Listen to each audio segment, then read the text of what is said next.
Welcome back. This is Breezing Through, and I'm Emily. So I had a scheduled week off for Christmas, and it turns out I really needed it because my entire family got the flu. We are still kind of on the mend, and so if my throat catches it all, or if I'm coughing or drinking a lot of water, that's why. It's been a really long week. Like, we got it. My daughter started at the beginning of the week, and then my son, husband, and I got it like right around Christmas. So that was super fun. Anyway, so it is January 1st, and I want to do a wrap of 2025 and kind of just go over all of the fun projects that we did in 2025. It was actually really good that I do these. I try and do it every year because in the last month or so, I tried to slow down for the holidays just because there's a lot of stuff going on, focusing on the kids and school and just all the things. And so I was thinking about it, and I didn't feel like I'd done a lot of projects this year, but going back and looking at all of the projects that I did this year, I went, wow, I did a lot this year. And so while it's never exactly what I planned for it to be at the beginning of the year, I always sit down and plan out what I want to do for the year. The majority of what I did this year was not in that plan, but I really love what I did, and I'm really happy with it. And so let's go back through and review what I did in 2025. I started off the year pretty slow, and in January I started working on adding the climbing wall and all of the fun details to the treehouse my parents had built while we were in Argentina. They had the structure built but left all of the details to me. So I started off by doing the climbing wall, and I put this rock climbing section onto the climbing wall. I wanted to have multiple ways for the kids to climb up this climbing wall, and so there are going to be other options that you see in just a minute. But first I traced all of the handholds onto where I wanted to put them, and then I installed each handhold. In February, I added a ladder to the climbing wall, so it wasn't just the rock climbing section. So half was rock climbing, half was ladder. Made it a lot easier for the kids to go up and down this part of the treehouse, and gave them space for more than one kid to be on the climbing wall at one time. And while everything looks good, and in this original video you can see that it holds my weight, we did discover over time that the screws that came with the handholds for the ladder were not meant for being outside, and they rusted pretty quickly. So I have had to go through and replace all of them, and I'm actually waiting for parts to finish adding the bolts in that I need to replace the ladder pieces. So it's currently not fully installed anymore. I'm hoping to have that done by January of 2026. While I was creating this, I figured that I did not want the top of the climbing wall, that's the edge of the treehouse, to just be open, and then I wanted some sort of gate. So the other project that I did in February was create a gate system at the top of this climbing wall that would keep the kids in at the top, especially the baby, who wasn't even 2 at the time, but would also allow them to open the gate from the climbing wall if need be. So I removed that section of the railing, cut it, added hinges and a latch, and created a gate. I designed it so that the gate would open inwards into the treehouse, which would make it harder for the then baby to open it and fall off. And then so the kids could open it, I put this metal wire through a hole that I drilled through the front of the gate. And once it's pulled on, it opens the latch and the kids can push the gate open. In March, I got started on a project that I had been waiting to do since we were in Argentina. I saw a wood car at a playground, and I knew I wanted to recreate it at my parents' house in their yard. So I was able to find some old tires. I built a platform, added benches, created a storage box for the very front of the car where the engine would go, and added fun little details like a tabletop for kids in the back seat to be able to sit and put cups and snacks, and steering wheels in the front, and gas and brake pedals in the front on the floor. And it came out just about how I imagined, and I am thrilled with it. It's probably my second favorite project of 2025. In April, I made over 100 epoxy resin flowers, and I did a variety of different flowers, and I tested it out, and I laid them all out in a rectangle just to get the perfect layout. I painted them all gold, and then I used construction glue to adhere them to the builder grade mirror in my daughter's bathroom. So instead of having to remove that mirror and add something new or create a frame for it like I did in our 3rd floor bathroom, I decided to create a very unique custom frame that's very much reflective of my daughter and her personality. In May, I built custom cubbies, desk, and desk chair for my daughter in her bedroom.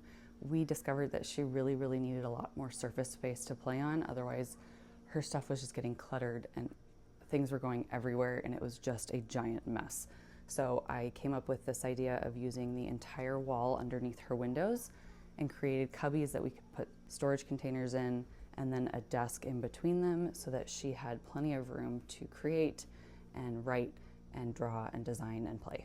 I love the idea of those wide chairs that you can sit and like cross your legs on and sit in different positions in, but I didn't want to buy one of those for my 8-year-old, so I built one instead. I just got fabric that I thought would be really fun and comfy, and I created a chair, and then I made this custom back using leftover epoxy resin flowers that I didn't use on her mirror.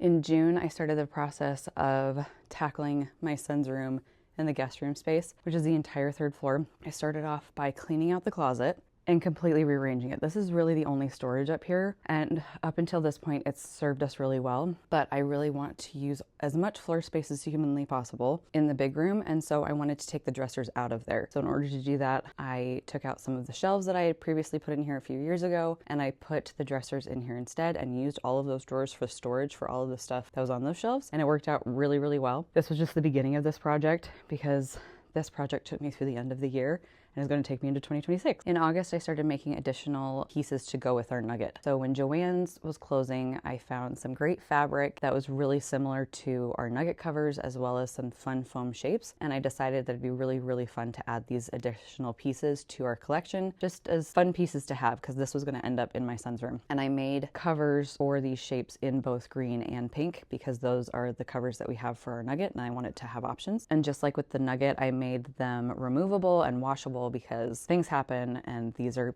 being used by kids, and so it was the best to be able to wash them. My sewing skills are very basic, but I had never sewn anything round before, so this was a fun new experience. I also worked on these epoxy trays in August. My mom likes to take broken pieces of Polish pottery and make new things out of them. We thought it'd be really cool to make trays out of them, so she arranged everything on these trays that she got, and then I did the epoxy pouring. I did have a few hiccups where there were some bubbles and some holes, but I learned how to take all of those holes out, sand them down, and refill them, even though it was terrifying, thinking it was going to look really terrible and scratched, but everything smoothed out and looked really pretty once I re-poured epoxy. In September, after I had planned for months, I jumped right back into working on my son's room. So I decided to create this awesome play space for my kids to use in my son's room, because the ceilings in his room are so high. So first I created his bed, and this is just a box because it's going to be the base for a lot of the rest of the space. I added these fun holes to the sides to create some airflow and also just for visual interest. I put this up against the wall that is the same wall that has the door out to our deck on it, secured it to the wall, and added his mattress and his sheets, which currently are Betty's. We kind of switch back and forth between those and regular sheets. And I painted it this really fun teal blue. Also in September, I was still working on another epoxy resin project with Polish pottery. I'd started it back in August, but had come across so many hiccups and issues just because of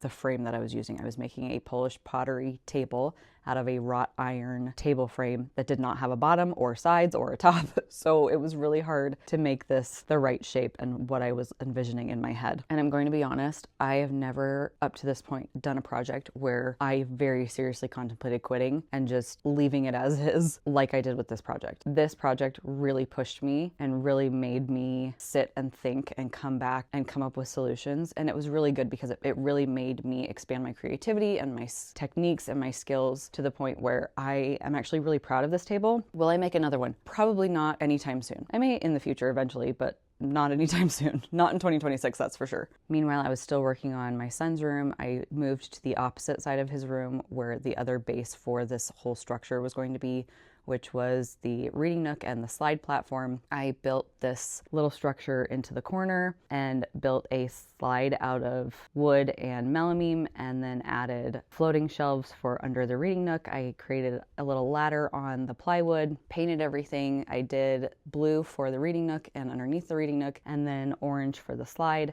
I did start on the railing on the top, but I ended up hating how it looked, one, and two, it was not structurally sound. So I decided I was going to stop, take it down, rethink it, do more research, and address it again in October. After doing all of that in October, I came back and I did the bridge connecting the two base pieces, as well as all of the railing for all of this second story platform. I painted everything this really fun, pretty yellow, used hanger bolts to secure all of the posts for the railings into the other posts that were secured for the bases for this structure, and then added all of the railing that I built. Is it perfect? No. Is it awesome? Yes. While I was building these, we discovered that my son really likes to jump off of them. And originally the plan was to only have an entry point where the ladder is on the reading nook and everything else be railed in. But he was having so much fun jumping off of this and into somebody who was catching him, never really jumped without someone catching him, that we decided it was best to add a jumping off point. And so in the middle of the bridge, I added a section where the kids could jump off and land onto a crash pad. In doing so, I added a second structural post under the bridge so that it looked even and normal looking and not weird, which will lead into another project later in the year. In November, I worked on the tallest part of the project in my son's room, which was adding a loft above that second platform on the side where his bed is. That side of the room is the tallest. It's about 17 feet, and I wanted to utilize as much of the height as I possibly could. So I added an additional platform on top. I surrounded it with plywood, made sure everything was secure. I then made a fun ladder utilizing all of the colors from inside this project. I did realize when I was creating everything that I had not factored in needing an additional railing post that went from the base of the platform all the way to the ceiling.